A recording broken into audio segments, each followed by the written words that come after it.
no están llegando los chiquillos. Porque aquí quedan un poquito menos de 10 minutos.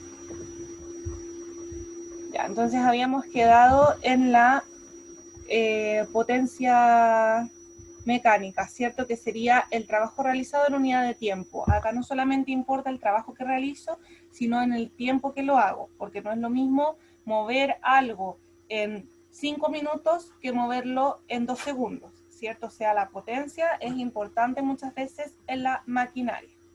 Vamos a la siguiente. Acá el objetivo es explicar la transformación de energía cinética y potencial en una situación dada. Tú ya lo has hecho antes, ¿cierto? Que cuando estamos a la máxima altura posible, la energía potencial es máxima. Y a medida que descendemos, la energía cinética es máxima, ¿cierto? La energía potencial es la energía de la altura, cuando yo llego a la máxima altura posible y me detengo ahí.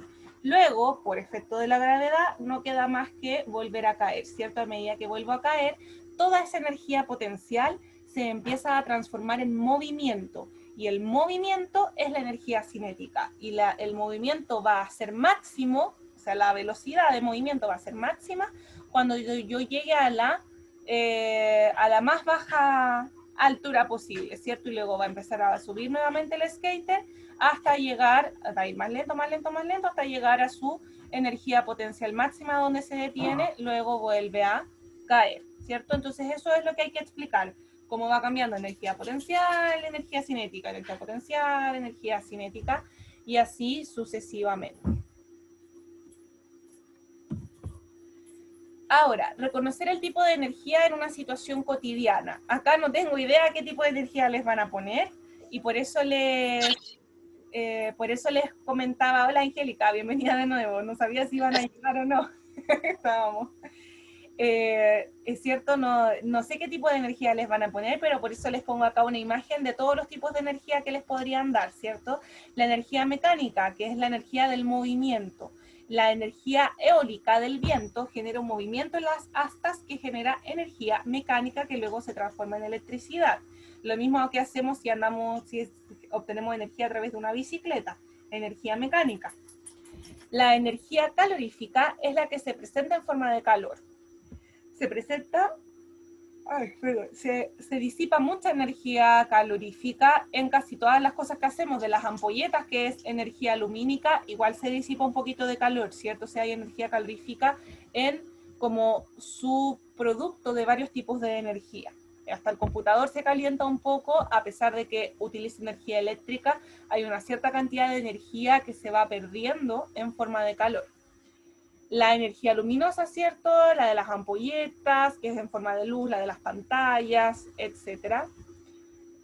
Inclusive la energía solar, que es gracias a esa energía lumínica que las plantas pueden crecer, e inclusive no discriminan las plantas. Si uno les pone una ampolletita, ojalá de luz blanca, a las plantas crecen igual, porque lo que les sirve a las plantas es la energía lumínica. Por supuesto que no tiene sentido alumbrar una planta con ampolleta, o sea, mejor que obtenga la luz del sol.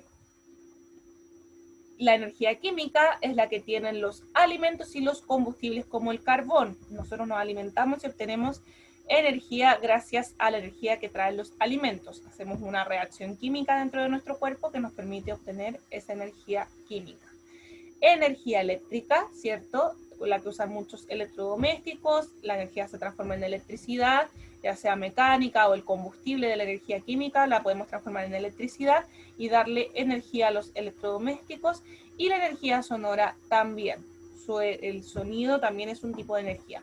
Entonces, dependiendo de lo que les salga en la prueba, generalmente sale energía mecánica, ya sea porque es una asta eólica, o podría salir energía química o eléctrica. No creo que salga sonora, yo creo que va por acá, por la eléctrica, la química o la mecánica, pero las otras son fáciles si es que les salen, ¿cierto? Calorífica o luminosa, pero ustedes tienen que identificar en una situación cotidiana qué tipo de energía encontramos.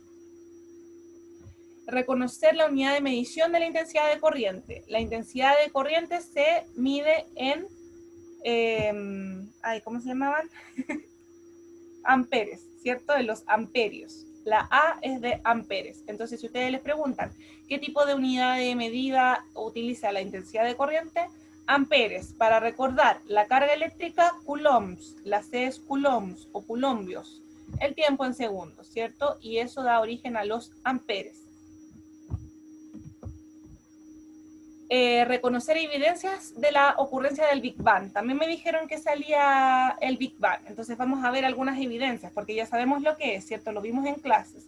Es una gran explosión que dio origen a el universo que conocemos hoy. Pero como evidencia, el universo se originó hace miles de millones de años en una explosión desde un único punto de energía casi infinita. El cosmos pasa por una inflación que se expande del tamaño de un átomo a la de una pelota de tenis en una fracción de segundo. Después de la inflación, el universo está lleno de electrones calientes, quarks y otras partículas. El rápido enfriamiento del cosmos permite que los quarks se conviertan en grupos de protones y neutrones. Los quarks uniéndose generan los protones y los neutrones. Los electrones se combinan con los protones para formar átomos, evitando que la luz brille. La gravedad hace que el hidrógeno y el gas helio formen nubes gigantescas que se convertirán en galaxias, y a medida que las galaxias se agrupan, la primera estrella muere arrojando elementos al espacio que se convierten en estrellas y planetas. ¿Y cuáles son las evidencias? Las galaxias se alejan sistemáticamente de nosotros. Eso evidencia la expansión del universo. Y si el universo todavía se expande, eso quiere decir, evidentemente, que tuvo que haberse originado de un punto y que está en constante expansión. Entonces, primera evidencia del Big Bang, la expansión del universo, que las galaxias se alejan de nosotros. La abundancia observada de hidrógeno, helio, deuterio y litio. Y la cantidad de actividad fue mayor en el pasado que ahora. ¿Qué les recomendaría yo? Que se aprendieran la primera, ¿ya? Y que justifiquen bien la primera. Las galaxias se alejan sistemáticamente de nosotros, lo que quiere decir que el universo está en constante expansión, lo que indica que el Big Bang es probablemente el responsable del origen del universo. Ya yo lo explicaría de esa manera, si es que les piden evidencias del Big Bang. Sé que sale una pregunta del Big Bang, porque me lo comentaron, pero no sé si es específicamente esta, ¿ya? Pero ahí tienen qué es el Big Bang, todo para repasarlo, para que les vaya bien en esa pregunta. Profe, me perdí. ¿Qué le pondría en el Big Bang? Ya, Perdón. si me preguntan qué es el Big Bang, porque podrían preguntarte dos cosas. ¿Qué es el Big Bang? Si me preguntan qué es el Big Bang, solamente decir que el Big Bang fue una gran explosión de un único punto en el universo que al explotar originó todo el universo que conocemos hoy. Ese es el Big Bang, el origen de todo el universo. Luego, si me preguntan o me piden identificar alguna evidencia del Big Bang, yo respondería que una evidencia es la constante expansión del universo, porque como el universo se sigue expandiendo, eso evidencia que en algún punto todo estaba más junto antes, ¿cierto? Y que podría haber estado junto en un único punto, y que al explotar se comenzaron a separar. ¿Entienden un poquito mejor, cierto, cómo responder? Sí, profe. Ya, súper. Ahí, bueno, va a estar el video, así que si no alcanzas a anotar ahora, después en un ratito, el viernes, el sábado de la tarde, no sé qué día les toca, pero la escriben para que se acuerden. Las van escribiendo en una hojita. La siguiente, identificar las partes de un eclipse solar en la imagen. Nosotros hace preguntas atrás vimos el eclipse lunar, ¿cierto? Ahora es un eclipse solar. Lo que ocurre en un eclipse solar, en el eclipse lunar, la luna está por acá, pero en el eclipse solar, la luna se cruza frente al sol y genera una pequeñita sombra en un único punto. Entonces, ¿cuáles son las partes del eclipse solar? La umbra, ¿cierto? Que es la zona de mayor oscuridad, y la penumbra, que es la zona de menos oscuridad, ¿cierto? Como que esas serían más o menos las partes, si es que las tienen que identificar. El punto donde está súper oscuro es la umbra, y la zona que estuvo Santiago el año pasado en el eclipse, que se ve un poquito de luz todavía, que no queda todo absolutamente oscuro, es la penumbra. Ya esas serían como las partes. Y por supuesto, las posiciones, el Sol, la Luna entre medio y la Tierra. Y se genera una pequeña sombra. Por eso el eclipse lunar yo lo veo en toda la zona que es de noche. Se puede ver en un montón de regiones al mismo tiempo mientras sea de noche. Se ve el eclipse en muchas regiones del planeta. En cambio, el eclipse solar se ve en una región muy acotada del planeta y en un solo punto, por ejemplo, en el norte de Chile, que era prácticamente en un par de ciudades, se vio el eclipse total y en el resto de los alrededores solamente vimos el eclipse parcial, no se nos hizo de noche, solamente yo vi el eclipse, estaba como nubladito y se veía que se había tapado el sol, ¿cierto? Pero no se veía de noche, estaba como nublado nomás.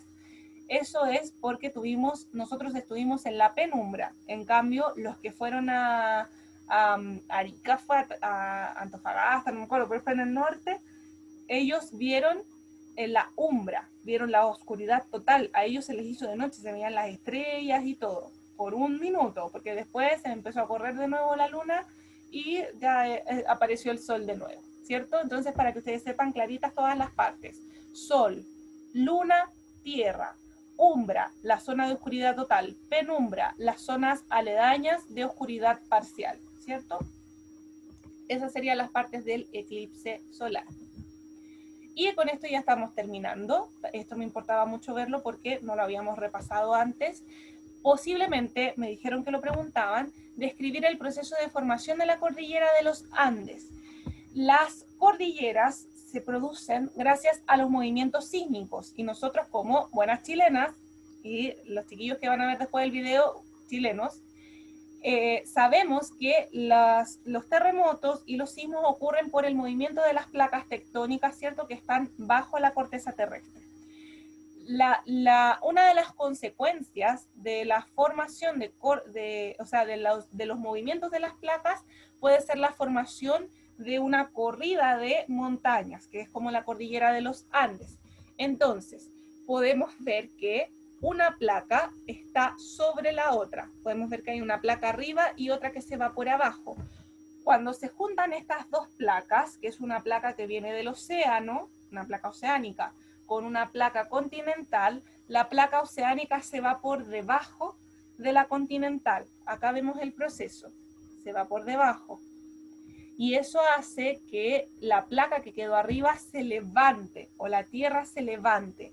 Y eso genera un cordón de montañas que además van a tener actividad volcánica. ¿Ya? Entonces ahí podemos ver la formación de la cordillera.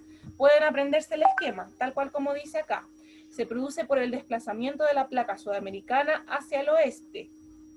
La placa de Nazca subduce por debajo y da lugar a una intensa actividad sísmica y volcánica. Los sedimentos del margen se pliegan, el borde continental se eleva y da origen a la cordillera, ¿cierto? Entonces, repito, para que ustedes lo vean en la imagen. La capa sudamericana, que es la que está acá, se va a desplazar hacia el oeste, hacia la izquierda, ¿cierto? Al desplazarse hacia acá, hace que la placa de Nazca, que es la que está en el área marina, se vaya hacia abajo. Por eso se subduce. Subducir es irse hacia abajo. Eso hace que esta zona de sedimentos, de tierra, de rocas, se pliegue. Miren lo que ocurre ahí. Todo eso se arruga, se hacen grietas. Y como se hacen grietas, como que se comprime. Y cuando se comprime, el borde continental sube, ¿cierto? Es, a ver, como un ejemplo, cuando, no tengo un ejemplo como, como tan bueno. Si arrugamos una hoja de papel, ¿cierto? O mejor, dos libros.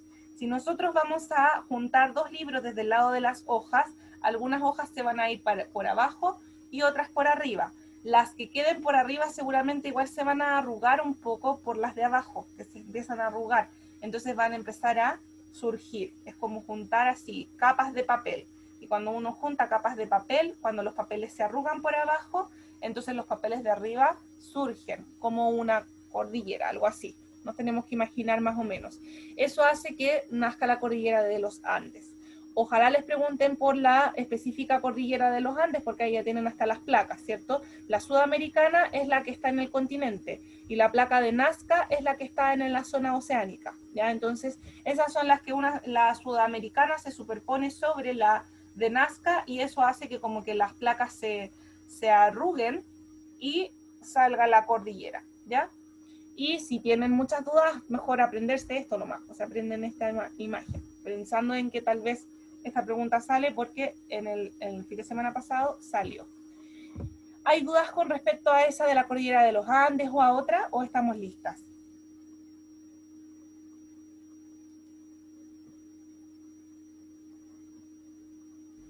No, quedó bien, pero tengo una pregunta sobre otra cosa. Ya, dígame. La fuerza que, a ver, lo que hace que la luna esté a la Tierra es por la fuerza que se ejerce por el trabajo que se ejerce en ella o por la fuerza peso. Por la fuerza peso diría yo. Ya, Porque el hecho de que la luna se mantenga orbitando alrededor de la Tierra es por el efecto de la fuerza gravitatoria. Y la fuerza sí, gravitatoria tiene que ver con la aceleración de gravedad y que tiene relación con el peso. ya, ok. El trabajo, ¿cierto? El ejercer un trabajo sobre un cuerpo quiere decir que yo lo toco, que yo estoy en contacto con el cuerpo y lo empujo o lo levanto. Entonces la fuerza gravitatoria no es un trabajo, pero sí genera peso. Entonces, gracias a que la luna tiene una gran masa, la fuerza gravitatoria, que es un efecto de peso sobre ¿cierto? Se genera como un efecto de peso que hace que la luna quede orbitando alrededor de la Tierra.